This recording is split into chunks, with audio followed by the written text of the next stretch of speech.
I am Nathan Keltner. This is Tim Elrod. We work for Fishnet Security. We're on our assessments practice team, meaning we do penetration tests and vulnerability assessments and social engineering engagements, all that kind of stuff. Let's see. So I'm from Tulsa, Oklahoma. My buddy here's from Oklahoma City, Oklahoma. He has a lot of previous experience with Black Hat DEF CON, founded the DEF CON group in the local area. This is my, let's see, my second year to Black Hat. It'll be my fourth year to DEF CON and some of the other conferences in the area.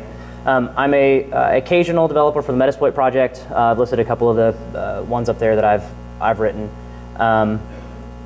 And yes, Nathan made fun of me for putting my certs on our slide. Yes, I took them back out.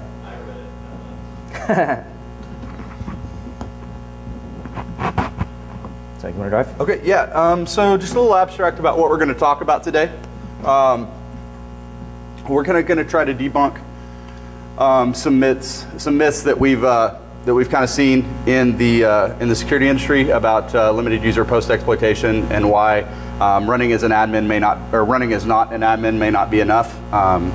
Some people say that if you run as a limited user, you can mitigate large numbers of vulnerabilities from Microsoft, and we're kind of here to debunk that a little bit.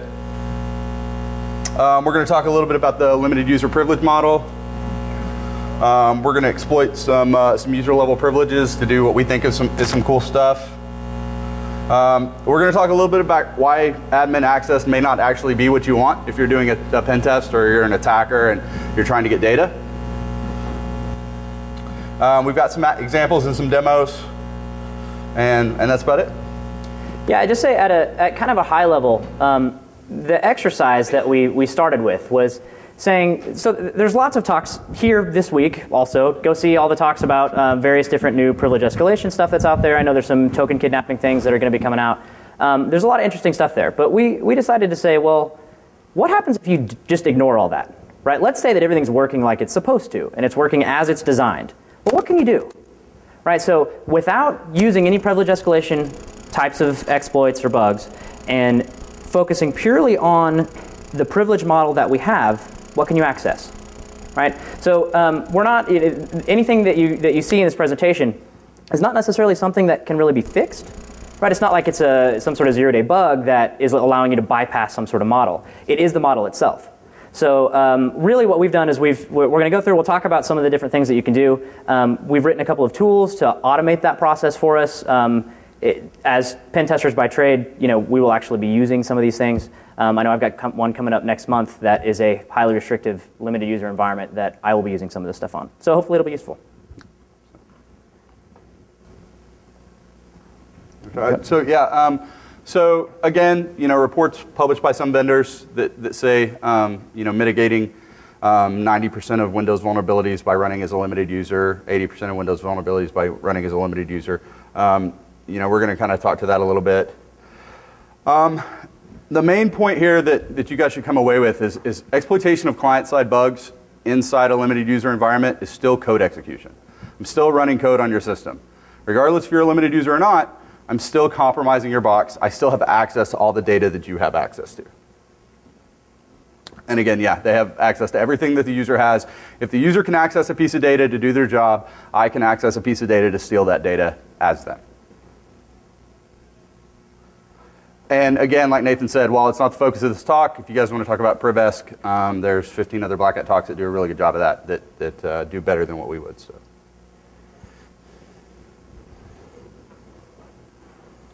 Okay, so just talking about the types of locations within the limited user model that you actually have access to, right?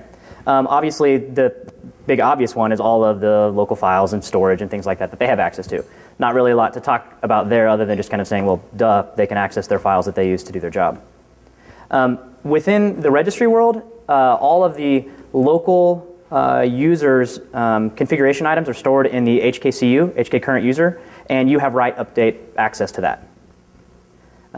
Obviously, configuration directories, there's sensitive files that are stored in there. Configuration files that will drive basically all the apps that they use. Those are oftentimes stored in user modifiable directories, so they can do things like save their permissions and save configuration options within the application.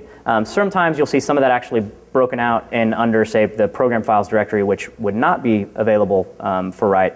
But there's still lots of stuff that's available within there that's interesting. You can access really the entire Win32 API. We're using that kind of heavily in some of our later code to do some fancy tricks underneath that. So the model still holds, right? So if you try to call a function that you don't have the access rights for, of course it'll error. But there's a lot of valuable functions that'll let you interact with the system. And then sort of something else just to think about. We're working on some code on this. We don't have it together for this talk, so we don't have a demo for it. But just as a general statement of how sort of the model works, right? You think about limited user blocking your ability to, for example, have update access or write access to program files in general. So system OS files, but more importantly, all of the applications that they run, right? That under a limited user model, outside of any sort of admin escalation thing, you don't have an ability to modify those executables on disk, right? Because they're in like some sort of protected directory that you can't access. But what happens, right? When the user runs that program, it copies all of that executable and loads all that stuff up into memory. And then they have update access to all of that memory. So while you can't actually modify it while it's on disk, you can make modifications on the fly and hot patch stuff. You can hook functions. You can do all kinds of things once it's up in memory, totally bypassing that particular restriction. Now, it's not persistent. You have to redo it every time the application launches via some sort of a helper object that's running in the background. But it's certainly doable. And then one of the things that we're going to focus on as sort of the biggest thing that we thought was interesting and that we really dug into and have some of our code working for later on is cache locations. So Internet Explorer cache locations, so the stuff that Internet Explorer actually renders potentially is coming off the local disk. So those cache locations, those files they're in user writable directories, and you can access them through various Win32 APIs. Obviously, as Internet Explorer needs to be able to access this stuff to be able to store caches, so we can also access it and do some interesting things.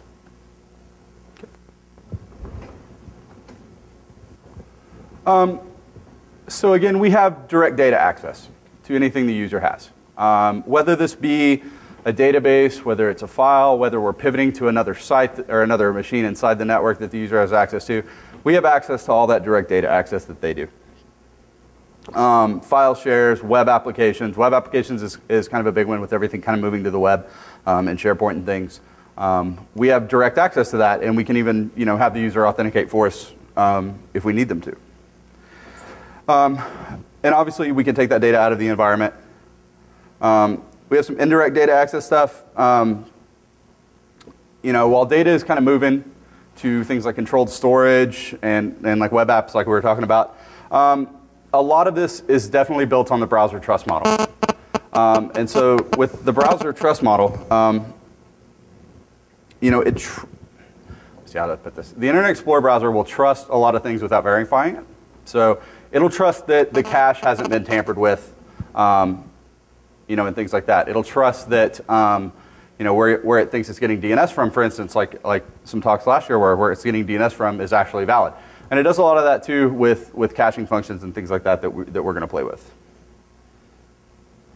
Right. So with the world that we're all going to, with going back towards locking down user workstations, maybe virtualizing your entire desktop environment, and running underneath limited user modes where you can, and then pushing all of those services back up, cloud-based stuff or what have you, where it's all basically coming through Internet Explorer. So if you own Internet Explorer, you own that entire application stack that user is using, right?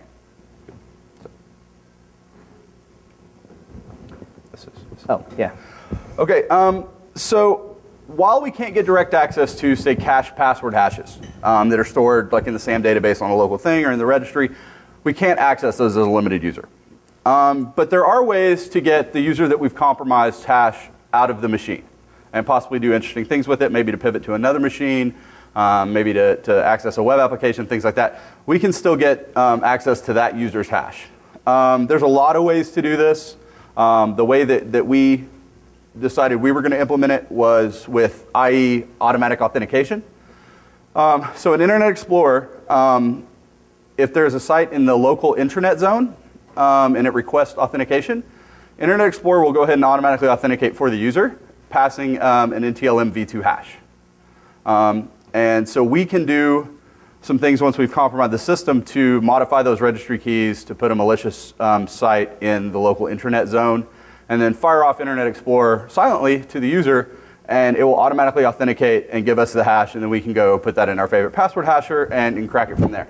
Yeah, and the impact of that varies a little bit across which OS. So there was a big change from XP to Vista, and so in Vista and 7, you'll only see the NTLM v2 hashes come back, which you can still crack with, say, like John the Ripper. It's a JTR, popular password cracking tool. We'll do that as part of our demo on this piece later. But if you happen to catch XP and it has not been deliberately hardened, which most XP environments haven't, out of the ones that I've seen, the vast majority of my clients are all still on XP, and of those, I only know of one that's really gone through and hardened this at this level. So for XP, you'll actually get the LMv2, I think, yeah. I'm saying this right. The LM hashes, basically, the important distinction there is that they are an older backwards compatibility hash that you can use rainbow tables on.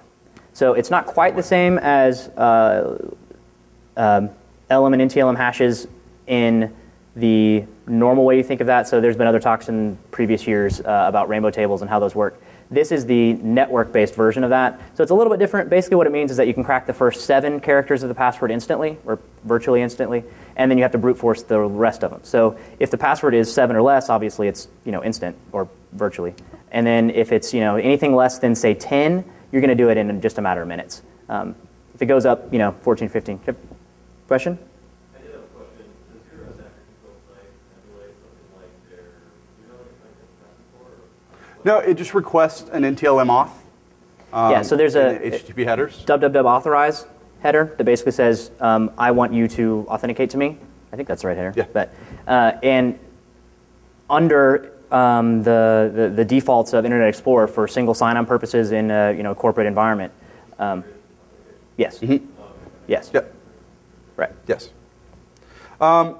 So we also can do some things with proxies on the system where we can have the user basically auth for us. This is somewhat similar to like a pass the hash type attack where we can request a site on behalf of the user without them knowing. They will auth to it. We'll get the content back and be able to do anything we want to do with that data. So it's sort of like a proxy, except in the normal sense of the word, except you're getting their authentication credentials to go for you.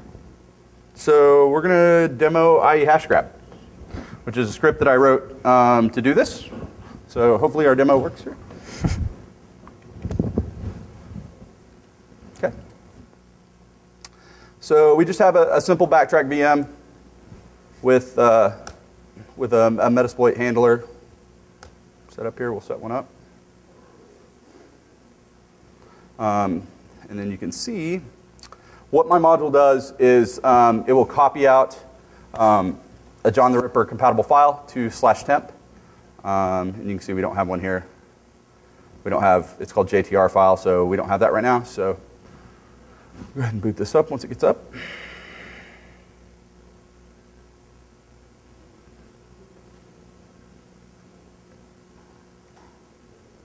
And in all of the tools that we've written today, as post-exploitation modules, they're all just Meterpreter scripts. So we'll talk a little bit later about some new Meterpreter stuff that was just added in the last month called Railgun that gives you direct access to the Win32 API. It's very useful and what we've based a lot of our stuff on.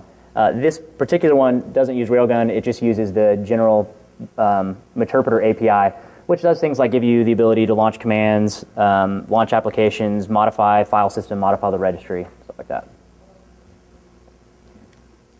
So I was just going to say, we did run into a couple of bugs, well, not necessarily bugs, but just interesting things when you're working through it, that while the limited user has access to the HKCU Hive, the registry Hive, they don't have access to HKLM. So depending on which way you access it will depend on whether or not you actually can.